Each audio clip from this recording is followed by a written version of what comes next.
Hey, what's up everybody? Hammerheart Metal Reviews here once again. Today we're doing another classic album review and we are going to be talking about Moonsorrow and their third full-length album, Kivenkantaja.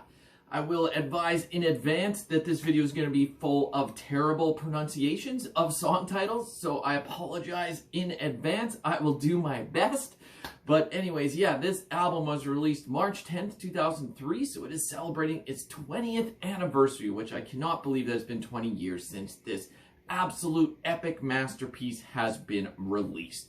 If you're new to the band, Moonsorrow plays a very unique blend of like folk with pagan metal with hints of black metal in there. They started out as more of a black metal band, started infusing their sound with so much more folk influence that then there wasn't necessarily a ton of black metal in moments, but over the course of their career they've infused more black metal back into their sound and really just creates their own unique identity that it just sounds like Moonsorrow. There's no band that does it as good. I feel like this is the best like pagan metal band out there, at least in my opinion.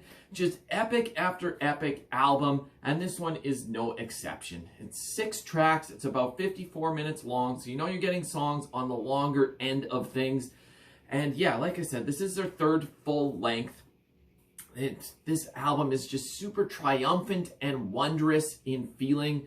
It's really got these melodic sections, but it's also very progressive in moments too, really experimenting with their sound while still retaining that folky edge. Like the folk instrumentation is used so beautifully here. It's just incorporated into their sound flawlessly. You've got harp, accordion, fiddle, acoustic guitars, keys, and synth, everything, but it just suits the sound so well. This album is probably not as black metal as some of their other albums, but there is still that harsh tone to the vocals with the raspy voice, but there's still a bunch of clean singing as well with these epic choirs that are really sing-alongable and creates this really like gigantic wall of sound.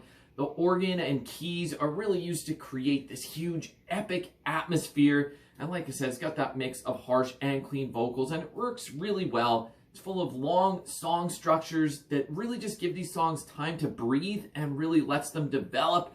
Like Moonsorrow is known for having these really long compositions where they might cycle back to a riff a few times, but really helps it to breathe and grow. Like this is a band that keeps it engaging throughout these long songs, which not too many bands can say. I should say the translation of Kivenkantaja, I believe, is stone bearer. And yeah, if you've never heard this band before, this might be a good album to start with. I feel like their discography is absolutely flawless.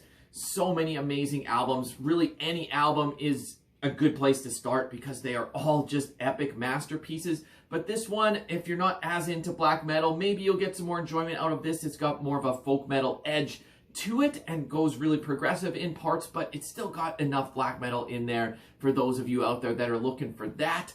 But anyways, I'm going to do a track-by-track run-through here. I'll give you my thoughts on this album as a whole, and then I'll score it out of 10 at the end. So, the album kicks off with an absolutely epic 13.5-minute song, Rainayoya. Probably mispronouncing that, like I said. I believe the translation is At the Runes. This is probably one of my personal favorite Moonsorrow songs from any album. Really a highlight of this album as well. Just really great way to start off the album. The main melody in this song is so folky and awesome. The guitar playing and songwriting really are on full display here. They really shine. The clean vocals are absolutely epic here. It'll give you a good taste of what you're in store for over the course of this album with these like clean, infectious choruses that like it sounds like a choir is singing, like multiple band members are singing at the same time, and it's just catchy and memorable. Absolutely epic way to kick off this album. Couldn't ask for a better opening song. Absolutely hits it out of the park to open this album. After that, it goes into Uno Dok Sin Lapsi.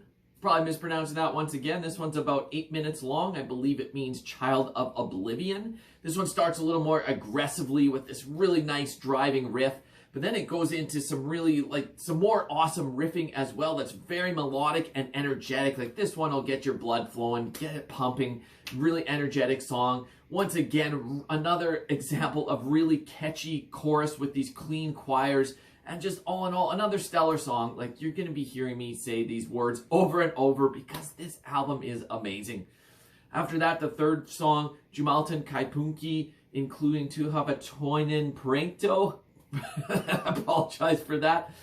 City of the Gods, including Legacy of 1,000 Years is the translation. This one's about 11 minutes long. There's actually a music video for this. It's a shortened version. It's only like half the song, but still worth checking out just to kind of get a glimpse into what Moonsorrow's all about. This one starts with this really slow build up with these horns, and there's a little bit of spoken word, and then all of a sudden it explodes. Absolutely epic. This is a joyous and triumphant song. It's folky and glorious. It's just awesome. The song goes so many different directions. It keeps you engaged throughout. Once again, a nice mix of these harsher, like black metal style vocals with the clean choirs. The guitars are so melodic and awesome here as well. And the keys and synth or organ, it really adds fun and brings a different dimension to this. It kind of gives it like an 80s synth style to it, which I really enjoy. And this song, like near the end, you think the song might be over, and then all of a sudden it picks up and goes into this whole ending section that is just awesome.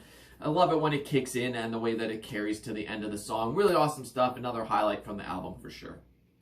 After that, the fourth track is the title track, Kivenkantaja, or Stonebearer. This one's about 7.5 minutes long. Starts with acoustic guitars and with accordion over the top. It's just a really nice, relaxing intro to build up the song. Then the heaviness comes in while still like retaining the folky edge. Like, I don't want to just say it's a completely heavy song. It's still got those folk metal parts in there. The vocals are absolutely vicious in this song. It sounds so cool with this combination of everything going on at the same time. Overall, this is just a really great song. Big surprise, right? As I'm saying throughout this whole album. Great song, but I can't help it. It is. It's an awesome song. Everything here is just quintessentially sounding like Moonsorrow. You hear this song, there's no other band that does it quite as good as this. And yeah, perfect example is the title track here. After that, the fifth song, Tulin Taitar, including Soturin Tai, or Daughter of the Wind, including the Ways of the Warrior. This one's about 8.5 minutes.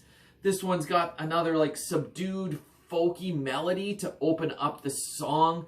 Almost got this really like medieval or pagan vibe to it. It really just transports you to another place. It does get heavier. This is a mostly instrumental track. There is still some vocals here and there, but it's mostly instrumentals, and it really just has its folk instrumentation before going into this like pure epic pagan metal heroics in the back half of the song. All in all, just really awesome stuff. After that, it goes into the closing track, Makalarupusa, or At the Journey's End. Probably mispronouncing the actual song here. This one's a shorter track, only about 5 minutes. Just serves perfectly as an album outro. This is just a very serene and peaceful track to close it off. Brings in some female vocals that are absolutely beautiful. It's a perfect way to wrap up this type of album. They really know how to construct an album from start to finish. Like, this song wouldn't make sense in the middle of the album. It's perfectly placed at the end to wrap things up, to kind of tell this story, and just amazing, amazing stuff.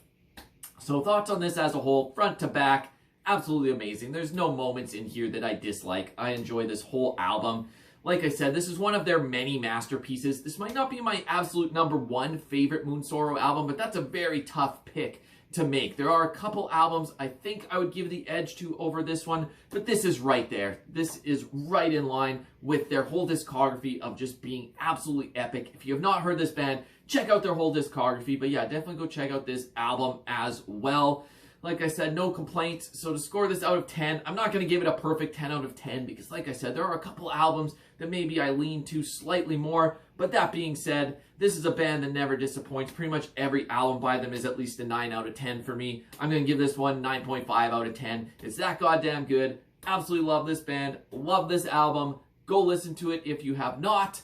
And until next time, Hammer Heart Metal Reviews, out.